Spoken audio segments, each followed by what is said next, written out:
Okay, so you might have seen on my social media yesterday that I posted that I'd seen one of my favorite movies of the year. Now, that film is Creation Stories. Now, for those that know me, you will know that there was a good chance that I was going to love this film. I absolutely adore Trainspotting. It is my favorite film of all time, and I love the writing of Irvin Welsh. Now, this is a new film that has a screenplay by Irvin Welsh. It's directed by Nick Moran, who, as an actor, you would have seen him in so much stuff in the UK over the years. He's been in a lot of like kind of B-grade movies. He's been in the Harry Potter franchise. He was in Lock, Stock, and Two Smoking Barrels, and he's become a promising filmmaker over the years. But this film, I think, really sets the standard for what we can expect to see from Nick Moran. Now, this tells the story of Creation Records head honcho Alan McGee, who started off life in Glasgow. He was always a little bit of an entrepreneur. We see in this film that he soon realized how he could make more money out of his paperboy job legally, even though his father, played by Richard Jobson, doesn't believe that it's legally. But he's also always had a fascination for music, and we see in this film what that reaction was like the first time he saw the Sex Pistols on TV, and he knew that he either wanted to be a musician or to work in the music world. The young Alan here, played by Leo Flanagan, we watch as he makes that decision to move from Glasgow to London against his father's wishes, and start to get involved in the music scene, first of all as a musician, and then he starts to kind of like run a small label where he hears bands that he likes, he records them, and then sells their albums in stores. Now, the older Alan McGee is played by Ewan Bremner, and he does an absolutely amazing job. I was just talking to my co-host Kyle the other day, and we were saying how out of Trainspotting, he's done such an amazing job over the years, but he's always like the most underrated of all of those actors. He hasn't gone on to the fame that Ewan McGregor went on to. He didn't date Angelina Jolie like Johnny Lee Miller did. Ewan Bremner's always kind of been the underrated one, but he always puts in such a great performance, and he's such a great character actor. We saw that in another film that we're going to be talking about in a few weeks called First Cow, that we happened to see the media screening of recently. He just melds into his character, and you very, very quickly forget that you're watching Ewan Bremner. Now, he does a fantastic job here as Alan McGee.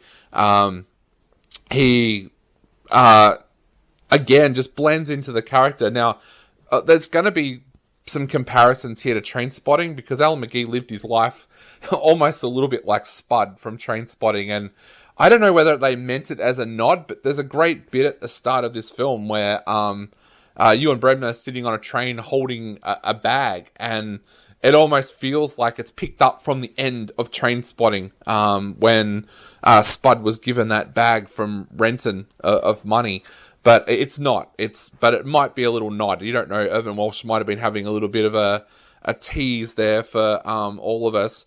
But yeah, this film is told through his eyes as he goes back and kind of looks over his life as he tells his life story to a journalist called Gemma, played by Suki Waterhouse.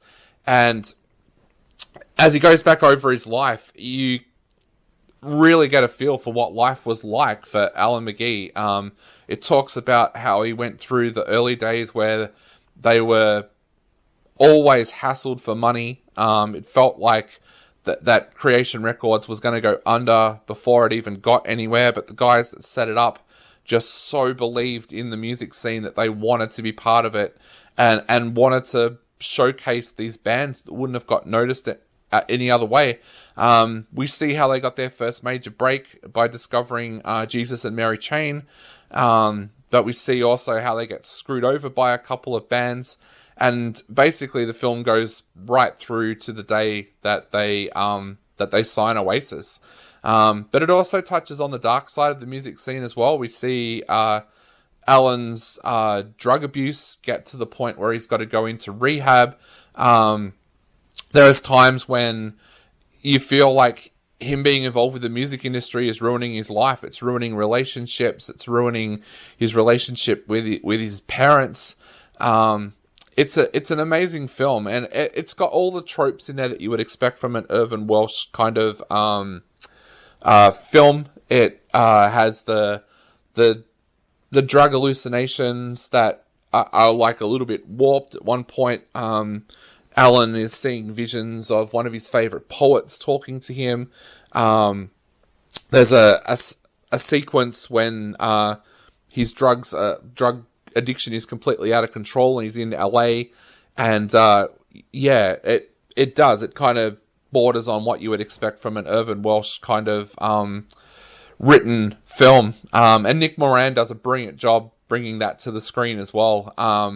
I think this is a film that really shows that Nick Moran has finally made it as a filmmaker. I think the quality of this film is so much better than what we've seen from him in the past that you really, really know that this time Moran has made it. This has an amazing soundtrack. I left the cinema yesterday after watching this film and had the soundtrack on Spotify all the way home. It's just an absolutely amazing soundtrack. If you love British movies and you love British music, this film is a must-see for you. Ewan Bremner is absolutely brilliant in this film, but I also should point out Leo Flanagan, who plays the young Alan, is also absolutely fantastic, and I can only hope that we get to see him in some more stuff very, very soon. He's one of those actors that I think has got the potential to really make it in the British movie scene. So look out for Leo Flanagan in any films sometime soon, and look out for Nick Moran and see what he does next, because this film is so far above anything else that he's made. I am giving this film 5 stars. Amazing soundtrack, amazing story. I did not know the story of Alan McGee, and I don't think many people outside of the UK would. So, really fascinating watch. But like I said before, if you're into British movies and you're into British music, this film is a must-see. 5 stars from me.